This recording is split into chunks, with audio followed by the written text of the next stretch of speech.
Assalamualaikum warahmatullahi wabarakatuh. Perkenalkan, nama saya Muhammad Nur Ardianto, NIM 34. Dalam kesempatan kali ini saya akan mempresentasikan jurnal yang sudah saya review mengenai penggunaan metode machine learning. Ini jurnal yang pertama, yaitu dengan judul prediksi status pengiriman barang menggunakan metode machine learning. Pada halaman pertama kita pengenalan dari penulis jurnal tersebut. Penulis dari jurnal tersebut adalah sebagai berikut.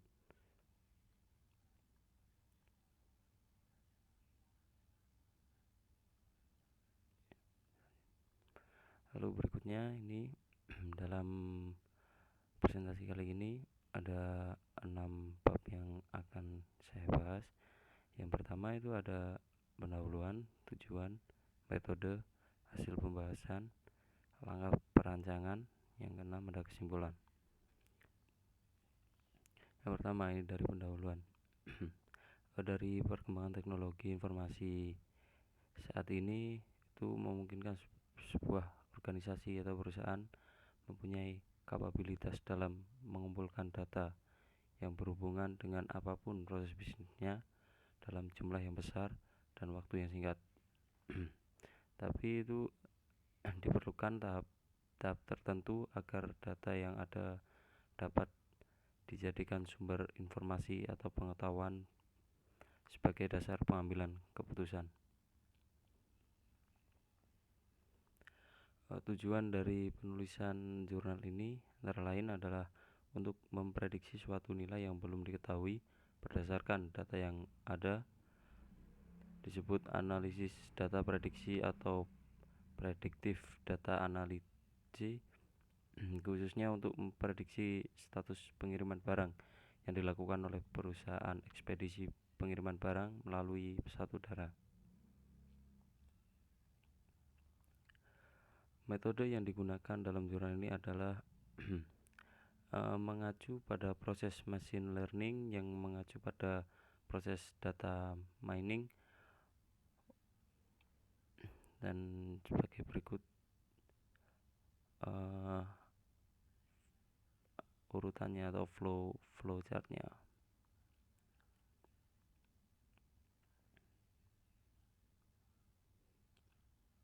Dari flowchart tersebut bisa disimpulkan sebagai berikut urutannya. Yang pertama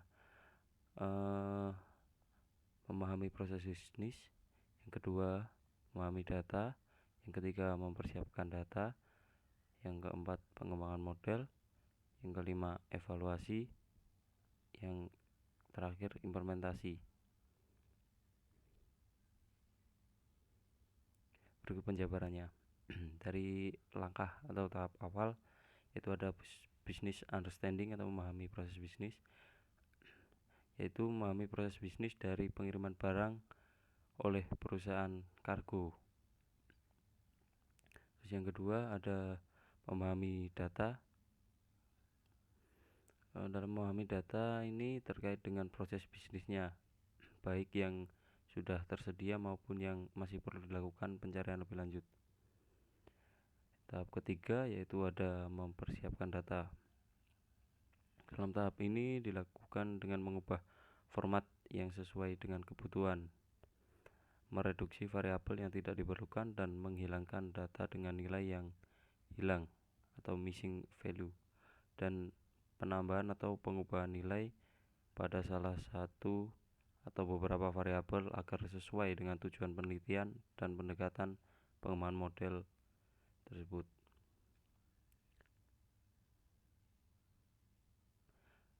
Yang keempat ada modeling atau pengembangan model, yaitu yang selanjutnya dilakukan pengembangan model prediksi dengan variabel masukan berupa durasi waktu yang direncanakan untuk keempat aktivitas pengiriman barang guna memprediksi status pengiriman barang yang menjadi variabel keluaran. Secara umum, diagram yang menunjukkan variabel masukan dan keluaran serta menggambarkan model prediksi yang dibangun. Yang kelima ada evaluasi. yaitu evaluasi ini tuh berupa perbandingan tingkat akurasi dari ketiga metode machine learning yang digunakan pada tahap pengembangan model. Terus yang keenam, yang terakhir ada implementasi. Implementasi yaitu penggunaan model di kondisi nyata atau di lapangan secara langsung. Dari beberapa proses itu akan menghasilkan output, yaitu yang pertama ada incoming transport. Apa sih incoming transport itu? Yaitu adalah tahapan pengiriman barang dari tempat asal menuju lokasi konsolidasi. Metode pertama yang digunakan untuk pengembangan model adalah dengan regresi logistik. Terus output yang kedua adalah outgoing transport, yaitu tahapan pengiriman barang dari gudang konsolidasi menuju lokasi pelanggan atau penerima.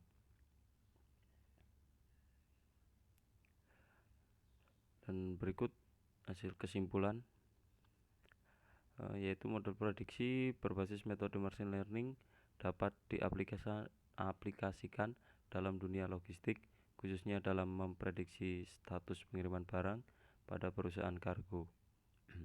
Dan dalam penelitian ini digunakan yaitu ada 3 metode yang berbeda, yaitu yang pertama regresi logistik, random forest, dan artificial neural network atau bisa disingkat ANN.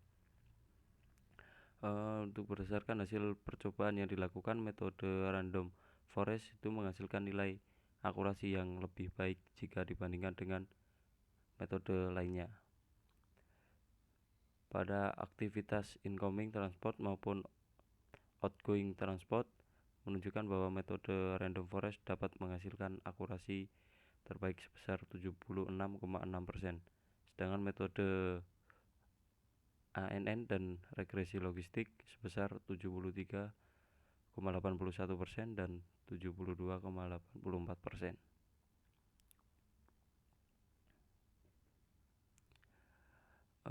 Yang kedua ini ada jurnal tentang prediksi kejadian banjir dengan ensemble machine learning menggunakan BPNN dan SVM.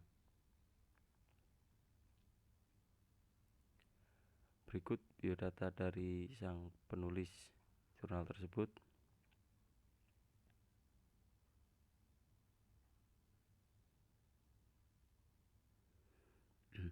Dalam penjelasan review jurnal selanjutnya, ini juga masih sama babnya, yaitu yang pertama ada pendahuluan, tujuan, metode, hasil pembahasan, langkah perancangan, dan yang terakhir kesimpulan. Untuk pendahuluan ini itu adalah banjir merupakan bencana alam yang sangat mengganggu aktivitas masyarakat. Banjir juga menyebabkan kerusakan infrastruktur dan merugikan kegiatan perekonomian. Kejadian banjir sering menelan korban jiwa. Prediksi banjir dapat dilakukan dengan cara melihat curah hujan dan debit air. Tujuan dari jurnal tersebut adalah yang pertama ada mengkaji prediksi curah hujan dan debit air sungai menggunakan metode backpropagation neural network atau BPNN. Berikut metode yang akan digunakan. Untuk metodologi dari penelitian ini menggunakan algoritma machine learning untuk memprediksi jangka panjang menggunakan data historis yang dapat diterapkan. Di antaranya adalah BPNN dan SVM. Hasil prediksi terbaik mengenai curah hujan dan debit air dilakukan dengan teknik data mining dengan kriteria RMSE 17. Berikut ada gambaran langkah-langkahnya atau flow chartnya.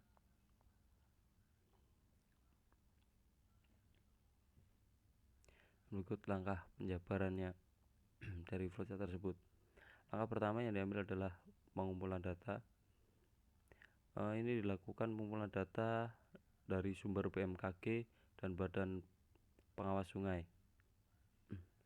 Dan selain kedua sumber data itu juga mungkin ada dari penyebab-penyebab terjadinya banjir. Langkah selanjutnya yaitu langkah kedua, ada pengolahan data. Berdasarkan data yang didapat sebelumnya dilakukan pre-processing, yaitu pengisian data yang hilang atau kosong dan normalisasi data.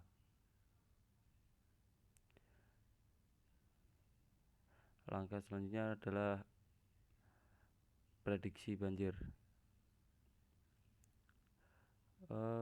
Tahap prediksi menggunakan BPNN. Selanjutnya data asli atau hasil prediksi dilakukan pembelajaran SVM untuk menentukan kejadian banjir menggunakan data hasil prediksi curah hujan dan debit air sungai dengan bahasa R. Skenario dari data mining yang dilakukan pada tahap ini yaitu membagi data menjadi training dibanding testing.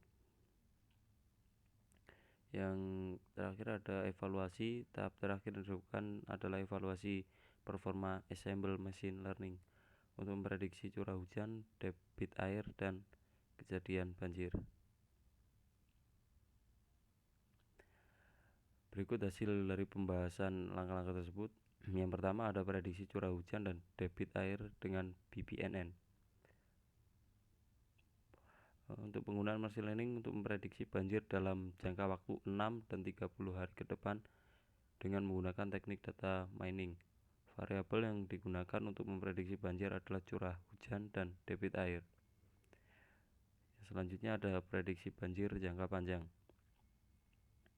Hasil prediksi debit air dan curah hujan digunakan untuk memprediksi kejadian banjir. Hasil prediksi kejadian banjir selama 6 hari ke depan dengan model SVM menggunakan pembelajaran data dari tahun 2016 sampai 2017.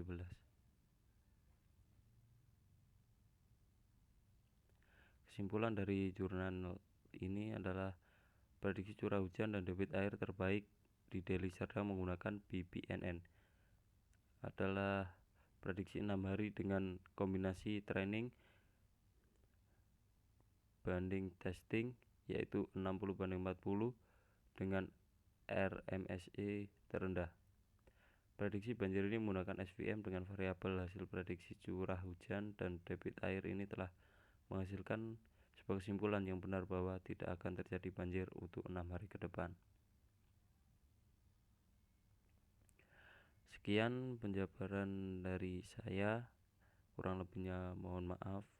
Saya ucapkan terima kasih dan wassalamualaikum warahmatullahi wabarakatuh.